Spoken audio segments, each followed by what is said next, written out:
लेकिन कौन सी लॉ जारी किए गए वो भी खासकर इंपॉर्टेंट है। वो पैटर्न बता रहा है कि क्वेश्चन किस लेवल का आपका पूछा जा सकता है। गुड। तो जैसा कि हमारा क्वेश्चन दिया है स्टैटिक के तहत, इकोनॉमिक्स में पहला चैप्टर के तहत, कि विच of the following is not the function of statics, सांख्यिकी का कार्य निम्न में से कौन नहीं है। कौन नहीं है? देखिए स्टैटिक्स जो होता है उसका मतलब होता है कि डाटा को कलेक्ट करना। गुड। तो पहला ऑप्शन है डाटा कलेक्शन डाटा, ये तो नहीं हो सकता है। अगला है क्लासिफिकेशन डाटा, ये भी नहीं हो सकता है। एनालाइजर डाटा, ये भी नहीं हो सकता है। फॉरकास्टिंग डाटा, आंकड़ों का पूर्वानुमान, ये हो सकता है सर। तो ये हमारा स्टैटिक के कार्य में शामिल नहीं है। इसका आंसर होगा forecasting of data, option D, forecasting data, option D. अगला क्वेश्चन बोला है हमारा कि Shyam makes furniture to sell. Shyam जो है लकड़ी से फर्नीचर का निर्माण बिक्री के उद्देश्य करता है। यहां श्याम कौन है सर? बोला है a producer, A seller, a consumer, A distributor. तो ए प्रोड्यूसर, क्योंकि वह लकड़ी से फर्नीचर को तैयार कर रहा है, तो वहां पे श्याम जो है वो एक प्रोड्यूसर कहलाएगा, ऑप्शन ए प्रोड्यूसर। अगला क्वेश्चन हमारा बोला है तीसरा क्वेश्चन कि a person who collected data is कैनोएस। आंकड़ा संग्रह करने वाला व्यक्ति कौन होता है? इमिटर, डिमिटर, प्रोड्यूसर, ऑपरेटर। गणनाकार, प्रदर्शक, निर्माता या ऑपरेटर। तो गणनाकार करने मतलब वह जो व्यक्ति है वो सारे डाटा को कलेक्ट करने वाला व्यक्ति होता है, इसको गणनाकार कहते हैं, ऑप्शन ए। अगला क्वेश्चन बोला है in which year the first census was done is independence India। स्वतंत्र भारत में पहली जनगणना किस वर्ष हुई थी? भारत आजाद होने के बाद पहली जनगणना किस वर्ष हुई थी? 1950, 1951, 1953, 1881। इसका ऑप्शन होगा बी, 1951। मतलब पहली जनगणना जो है हर 10 साल पर जनगणना होता है अभी भी, तो पहली जनगणना आजादी के बाद 1951 को हुई थी। अगला क्वेश्चन है grouping of data on the basis of time is known as. समय के अनुसार समूहित किए जाने वाले आंकड़ों के वर्गीकरण कहते हैं। मतलब टाइम बेसिस के आधार पर डाटा को कलेक्ट करना क्या कहलाता है हमारा? ये कहलाता है हमारा स्पेशल क्लासिफिकेशन। ऑप्शन दिया स्थानिक वर्गीकरण, कालक्रमिक वर्गीकरण, मात्रात्मक वर्गीकरण, गुणात्मक। ऑप्शन भी होगा टाइम के अनुसार है तो ये कालक्रमिक वर्गीकरण, मतलब समय के अनुसार डाटा को कलेक्ट करना, ऑप्शन बी। अगला क्वेश्चन बोला है mid point of any class can be calculated by. किसी वर्ग के मध्य बिंदु का मान ज्ञात किया जाता है the ratio of higher limit and lower limit classes, the average of higher limit and lower limit of classes, the multiplication of higher limit and lower limit of classes, the addition of higher limit and lower limit of class। Good. इसका option जो होगा वो option होगा B, the average of higher limit and lower limit of class। अगला question है what does range means? Range means होता है differences between two numbers, L minus S। Good. तो परास से तात्पर्य है ratio of maximum minimum observation, differences between maximum and minimum observation. Option B होगा differences between maximum and minimum observation, option B. अगला question बोला है कि पाई डायग्राम क्या होता है sir? Undiminishing diagram, bidimensional diagram, three dimensional diagram, non dimensional diagram. इसका option जो होगा हमारा आठवां का होगा हमारा ए, अनडिमिनिशिंग डायग्राम, मतलब एक धीमी रेखा। अगला question what can be found by histogram? What can be found by histogram? आयत चित्र के माध्यम से ज्ञात किया जाता है। क्या याद करता है? मीन, मीडियन, मोड और रेंज। इसका ऑप्शन होगा मोड। क्या होगा? मोड। इसको हम कहते हैं बहुलक। अगला क्वेश्चन बोला है हमारा कि circle in pi diagram is divided in 100 equal part the degree of each part is, option दिया है 3.6, 5 डिग्री, 1 डिग्री, 36 डिग्री, इसका होगा 3.6 डिग्री, 3.6 डिग्री। अगला क्वेश्चन, अगला क्वेश्चन हमारा है कि calculate mode from given data.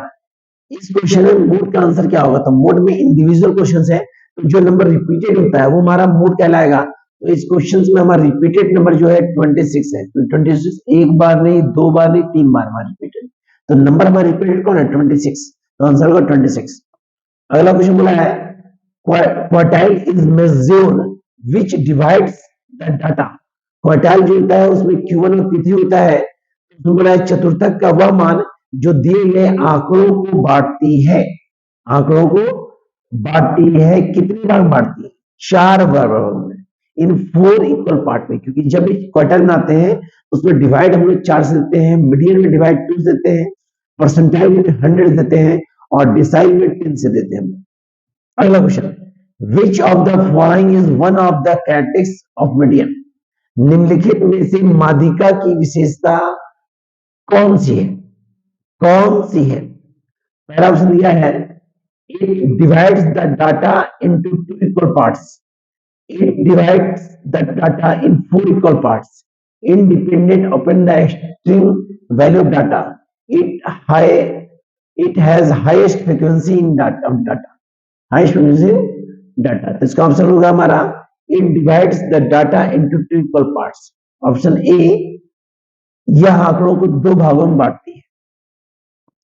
अगला क्वेश्चन बोला है calculate the range of following data. तो मैक्सिमम 150, मिनिमम हमारा 20 है, आंसर होगा 130, ऑप्शन सी, ऑप्शन सी। अगला बोला है कि निम्न में से कौन वितरण की असमानता की माप करता है? Which of the following measure inequity of distribution. निम्न में से कौन वितरण की असमानता की माप करता है? फ्रीक्वेंसी कर्व, ऑर्गेनिक, लॉरेंज या coefficient of correlation. Coefficient of correlation, इसका आंसर होगा लॉरेंज वक्र, ऑप्शन सी। अगला क्वेश्चन बोला है calculate standard division from the following data. Standard division 4, 5, 6, 7, 8, इसका आंसर होगा हमारा ऑप्शन नंबर बी 4.472, क्योंकि स्टैंडर्ड डिवीजन का जो फॉर्मूला होता है ये इंडिविजुअल का शो किया है। इंडिविजुअल की तरह सबसे पहले क्या करेंगे? यहाँ निकालेंगे मीन, मीन का फॉर्मूला होता है सिग्मा एक्स बाय एन। तो 4, 5, 9, 15, 22, 30 बाय 5, ये निकलेगा हमारा 6, ये निकला मीन। अब क्या करेंगे? हमारा क्वेश्चन में दिया हुआ है एक्स दिया हुआ है 4, 5, 6, 7, 8, हम निकालेंगे dx जो होगा x माइनस एक्स बार। तो x बार का मान जो आया है वो आया है 6, तो यहां बचेगा -2, -1, 0, +1, +2, यहाँ होगा dx स्क्वायर। तो 2 का 4, 1, 0, 1 और 4, ये होता है 10। कितना होता है सर? ये होता है 10। अब लिखेंगे standard division equal to root पे sigma dx square by n। Root पे 10/5, ये निकलेगा रूट पे 2 1.4 और डिवाइड देते हैं तो इसका आंसर होगा 4 क्योंकि स्टैंडर्ड डिवीजन का फॉर्मूला जो हो जाएगा मेरा, हमारा स्टैंडर्ड डिवीजन का फॉर्मूला हो जाएगा हमारा सिग्मा डी स्क्वायर, तो इसका हो जाएगा 1.414। तो ऑप्शन होगा बी। ऑप्शन क्या होगा सर? बी। 16 का जो ऑप्शन होगा वो हमारा बी होगा सर, ऑप्शन बी 1.414। देखिए यहाँ पे 1.414। गुड। अगला क्वेश्चन 17 बोला है the following diagram show which type of correlation between two variable. निम्न चित्र 2 चरों के बीच किस प्रकार के सहसंबंध को दर्शाता है? किस प्रकार के सहसंबंध दर्शाता है? Positive correlation, perfectly positive correlation, negative correlation, no correlation. तो इसका आंसर होगा हमारा 17 का आंसर होगा perfectly positive correlation, option B. Perfect दिखा रहा है हमारा परफेक्टली पॉजिटिव कोरिलेशन। अगला क्वेश्चन बोला है the value of Pearson's coefficient correlation is, Pearson सहसंबंध गुणांक का मान होता है, पियर्सन सहसंबंध गुणांक का मान होता है 0, +1, -1, +1 तथा -1 के बीच, तो ऑप्शन डी होगा +1 तथा -1 के बीच, बिटवीन +1 एंड -1। अगला क्वेश्चन है what does price index major, what does price index major, कीमत सूचकांक क्या मापता है? तो कीमत सूचकांक मापता है हमारा average change in the price in current year in comparison to the base year, मतलब आधार वर्ष की तुलना में वर्तमान वर्ष की कीमतों में औसत परिवर्तन। ऑप्शन ए, क्योंकि इंडेक्स समझ दो ही होता है, एक होता है 0, एक होता है 1। 0 जो होता है उसको हम प्रीवियस ईयर कहते हैं, 1 जो होता है वो करंट ईयर होता है। तो जब भी हमारा बेस ईयर होता है वो 0 होता है और करंट ईयर 1 होता है। तो पूरे इंडेक्स बनाने का जो मेथड होता है वो होता है fix method, chain method, average method, Laspeyres method, पासे मेथड, फिशर मेथड, बाउले मेथड, मार्शल मेथड। तो इसी मेथड के तहत हम इंडेक्स को सॉल्व करते हैं। अगला क्वेश्चन बोला हमारा the in the price index of Pashi, which value is takes as weight, as weight। इसका ऑप्शन हमारा क्या Q1 होगा सर, दिया है P1, Q0, Q1 और PQ0, तो ऑप्शन होगा क्या Q1। अगला बोला है when did iron and steel industry begin the develop in India, Bharat में लौह इस्पात उद्योग का विकास प्रारंभ हुआ था, कब विकास हुआ था सर? इसका ऑप्शन दिया हमारा 18वीं शताब्दी, 19वीं शताब्दी, 19वीं शताब्दी के उत्तरार्ध में, 20वीं शताब्दी के प्रारंभ में। तो ऑप्शन डी होगा 20वीं शताब्दी के प्रारंभ में, ऑप्शन डी। अगला क्वेश्चन है भारत में जनांगिक संक्रमण का प्रथम सोपान किस अवधि को माना जाता है, किस अवधि को माना जाता है? ऑप्शन दिया है 1921, 1921, अगला दिया है हमारा बिफोर 91, 1921, आफ्टर 1921, वर्स 92। तो ऑप्शन होगा 1921, 1921, 1921। अगला क्वेश्चन बोला है कि Bharat the word 5-year plan in India national planning is taken from which country, भारतीय राष्ट्रीय नियोजन में प्रयुक्त शब्द पंचवर्षीय योजना किस देश से ली गई थी? अमेरिका से। Option A, tariff in imposed, शुल्क लगाया जाता है वस्तुओं के उत्पादन पर, अंतरराज्यीय व्यापार पर, निर्याती वस्तुओं पर, आयातित वस्तुओं पर। गुड, इसका ऑप्शन जो होगा वो डी होगा, on imported goods, on imported goods. अगला क्वेश्चन है what should be the reason to promote small scale industry in India, choose the correct option by using giving quotes. Bharat जैसे देशों में लघु उद्योग को प्रोत्साहित करने के क्या कारण हो सकते हैं? कोटों का प्रयोग करते हुए सही विकल्प का चयन करें, सही विकल्प का चयन करें। इसका ऑप्शन जो होगा वो होगा हमारा दिया requirement of less capital, capable to generate more employment opportunities. अगला दिया है capable to compete with large scale industry, तो ऑप्शन सी होगा सर, ऑप्शन सी। अगला question when was world trade organization established, विश्व व्यापार संगठन WHO, WTO, विश्व व्यापार संगठन का गठन किस वर्ष किया गया था? तो विश्व व्यापार संगठन का 1995 किया गया था गठन, 1995। नई आर्थिक नीति 1991 की 3 उपलब्ध थे जिसको मैं LPG कहते हैं, लिबरलाइजेशन, प्राइवेटाइजेशन एंड ग्लोबलाइजेशन, उपयुक्त सभी। वर्तमान में सार्वजनिक क्षेत्र के सुरक्षित उद्योग की संख्या है, वर्तमान में सार्वजनिक क्षेत्र के सुरक्षित उद्योग की संख्या कितनी है सर? इसकी संख्या जो हमारी है वो हमारी 3 है सर। ऑप्शन 3, 4, 5, 6 दिया है तो ऑप्शन ए 3। भारत सरकार ने शिक्षा का अधिकार अधिनियम किस वर्ष लागू किया? भारत सरकार ने शिक्षा का अधिकार अधिनियम किस वर्ष लागू किया?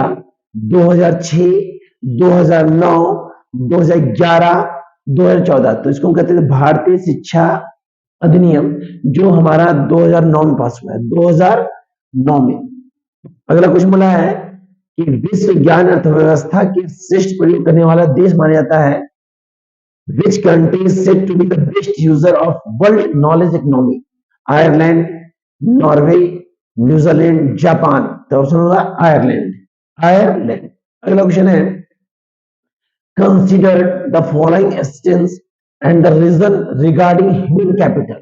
ह्यूमन कैपिटल ऑप्शन दिया है, only A is right, only R is right, A and दोनों राइट है, गुड।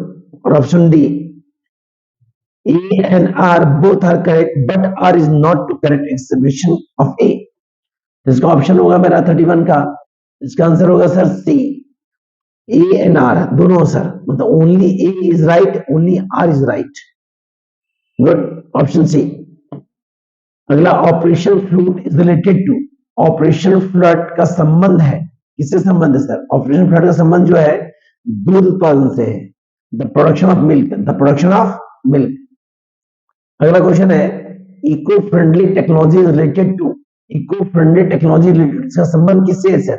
तो इसका संबंध जो हमारा है, use of by compost in farming, कृषि संबंधित, मतलब पर्यावरण जो है वो कृषि पर डिपेंड करता है, इसका संबंध जो है वो एग्रीकल्चर से है, फार्मिंग से है। अगला क्वेश्चन है, what is the main source of employment for the labourers of India. Bharat में अधिकांश श्रमिकों के रोजगार का स्रोत निम्न में से क्या है?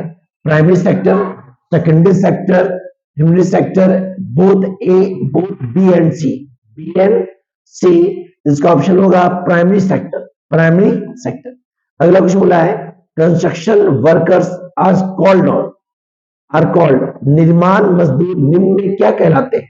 निर्माण मजदूर निम्न में क्या कहलाते हैं? Worker is regular wages, daily wage worker, worker और organise sector, self employed worker, self employed worker. तो इसका आंसर होगा सर हमारा डेली वेजेस वर्कर, दिहाड़ी मजदूर वाले श्रमिक, daily wages worker, option B. अगला क्वेश्चन बोला है, नेक्स्ट क्वेश्चन 36 क्वेश्चन है, जो भी क्वेश्चन बता रहे हैं ये सारे क्वेश्चन इंपॉर्टेंट है, इसको आप एक या दो बार जरूर देख लें।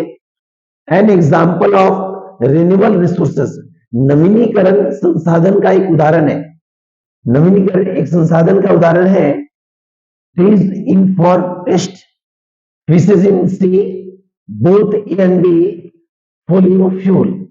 ऑप्शन होगा मेरा both A and B, both A and B. अगला क्वेश्चन हमारा है 37, the objective of Chipko movement is. The objective of Chipko movement is, इसका संबंध किससे है? तो इसका संबंध बोला है हमारा, to convert forest in Himalaya, to converse forest in control area, मैदानी क्षेत्रों में वनों का संरक्षण करना। इसका ऑप्शन होगा हमारा ए, हिमालय पर्वत में वनों का संरक्षण करना, गुड। अगला question, the main reason of global warming is, the main reason of global warming is, option दिया है increase in average temperature on the earth almost. इसका ऑप्शन होगा मेरा increase in green house gases, increase in green house gases, option D, option D.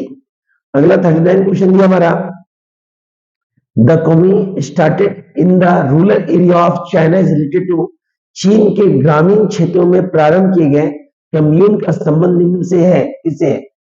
Collective farming से, सामूहिक खेती से, सामूहिक खेती, ऑप्शन ए। लास्ट क्वेश्चन हमारा है कि on the basis of SDI which of the following country stand on the first place. कौन देश पहला स्थान है मानव विकास संकेतनों के आधार पे? चाइना। तो पहला होगा हमारा चाइना, ऑप्शन बी चीन, चाइना। तो ये क्वेश्चन जो है ये इकोनॉमिक्स का सेट था, जिसको हम ध्यान देख लेंगे, जिसके सॉल्यूशन आपको बता देंगे, इसको एक या दो बार देख लें जिससे आपको समस्या नहीं होगा। इस क्वेश्चन को आप ध्यान देख लेंगे जिससे आपको प्रॉब्लम नहीं होगा। जो भी आप पढ़े हैं वो आप लोग के लिए सही है, लेकिन काउंसिल द्वारा जारी किया गया सेट है, तो इसको आप ध्यान से एक दो बार जरूर देखें जिससे आपका प्रॉब्लम सोल्यूशन होगा। क्योंकि ऑब्जेक्टिव क्वेश्चन है, ऑब्जेक्टिव क्वेश्चन में आपको पूरा तैयार रहना पड़ेगा, क्वेश्चन कहीं से पूछा जाए। तो उसके लिए सारे क्वेश्चन को आप ध्यान से देखिए और यदि प्रॉब्लम हो तो कमेंट करें सर। Okay sir.